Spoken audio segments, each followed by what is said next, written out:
Today we are going to be discussing discovery learning. Here are some of the basic concepts involved in discovery learning. It is an inquiry-based type of instruction. Students are able to build on past experiences and search for new information to discover facts. The learning is done by actively seeking for solutions and answers to problems. And finally, the learner is an active participant in the learning process. We will be focusing in on three of the many theorists involved in discovery learning.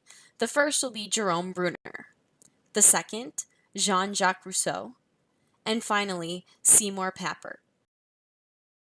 Jerome Bruner was one of the founding fathers of discovery learning. He believed that learners can construct their own knowledge through discovery, and that the outcomes of learning are not only concepts previously invented by the culture, but the ability of the learner to invent these for themselves. Jerome Bruner has a theory of cognitive development called the three modes of representation. Unlike Piaget's stages of cognitive development, Bruner believes that you can speed up cognitive development, and you do not have to wait for the child to be ready. His three modes of representation show the way information and knowledge are stored and encoded in memory. Enactive representation, iconic representation, and symbolic representation are the three modes of representation. First mode of representation is enactive representation, which occurs between 0 to 1 years old. This is when action-based information is stored in memory, such as a baby remembering the action of shaking a rattle. The second mode of representation is iconic representation, which occurs between 1 to 6 years old. This is an image-based representation where information is stored in the form of images to accompany verbal information. The last is symbolic representation, which occurs from 7 years and on. This is a language-based representation, where information is stored as a symbol or language. Jean-Jacques Rousseau's theory is based on the principles of natural education, which states the momentum for learning is provided by growth of the person. He wrote a series of books entitled Emile that is based on a young man to help him explain the details of his theory on natural education. This theory is based on the belief that men should begin learning that they deserve to live. Men have a duty to become educated and partake in their rights as a citizen. Rousseau wrote, "Make the citizen good by training, and everything else will follow." The stages are as follows. Infancy, birth to 2 years. During this stage, the infant is given a spirit of more real liberty and less power, so the child grows up with the ability to do more for themselves and demand less from others. The second stage is the age of nature, ages 2 to 12. This is where the child gets a negative education, meaning there is no moral instruction, no verbal learning. Rousseau believes the most important rule of education happens at this stage. Do not save time, but lose it. The mind should be left undisturbed until its faculties have developed. This stage's purpose is to develop physical qualities. The next stage, stage 3, is pre-adolescence, ages 12 to 15.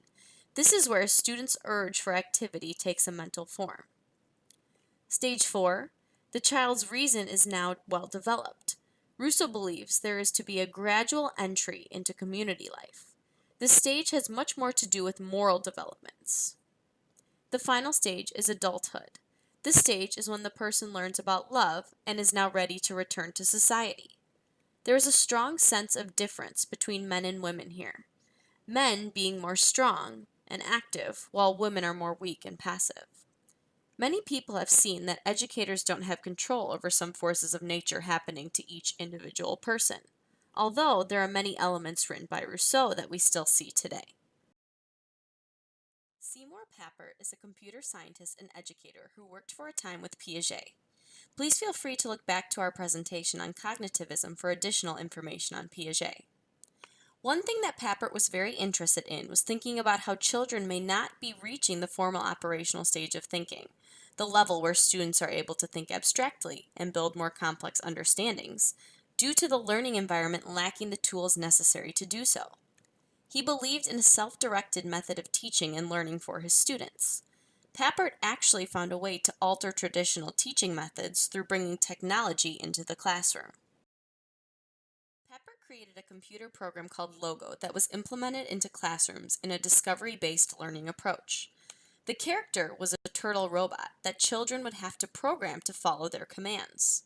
What is different about this format is that children are put in control of their learning as the programmer, instead of the typical computer programming the activity of the child.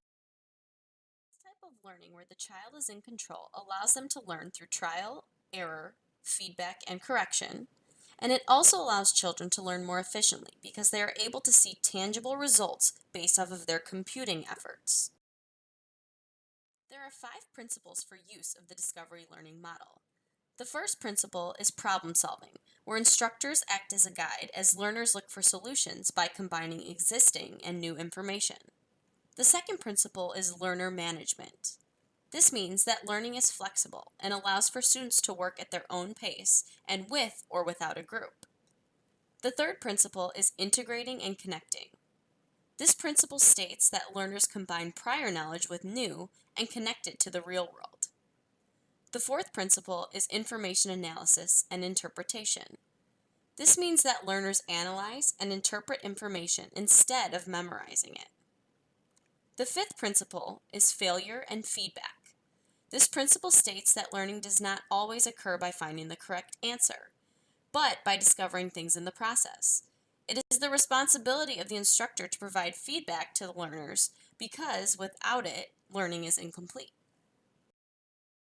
There are a variety of ways to incorporate discovery learning in the classroom, some more time-consuming than others. Activities include warm-ups, student questions, examples and non-examples, class discussions, set induction, solving problems, Socratic questions, appropriate laboratory exercises, suitable class demonstrations, and finally, individualized study assignments. There are many advantages to discovery learning. Discovery learning encourages students to be actively engaged. Students are challenged to learn by exploring for themselves, manipulating objects, designing experiments, and figuring out controversies. Discovery learning promotes motivation for students to participate. The students are more willing to be part of their own learning when it is relevant to themselves. Another advantage is that students build autonomy and independence. According to Alfieri, Brooks, and Aldrich, the learner is not provided with the target information or conceptual understanding and must find it independently and with only the provided materials, meaning students are given a lot of responsibility over their own learning. It becomes up to them to find their answers. This in return promotes the development of creativity and problem-solving skills in the student. A last advantage of discovery learning is that it provides an individualized learning experience for each student. Overall, discovery learning believes it is best for learners to discover knowledge for themselves. This allows each student to individualize their own learning.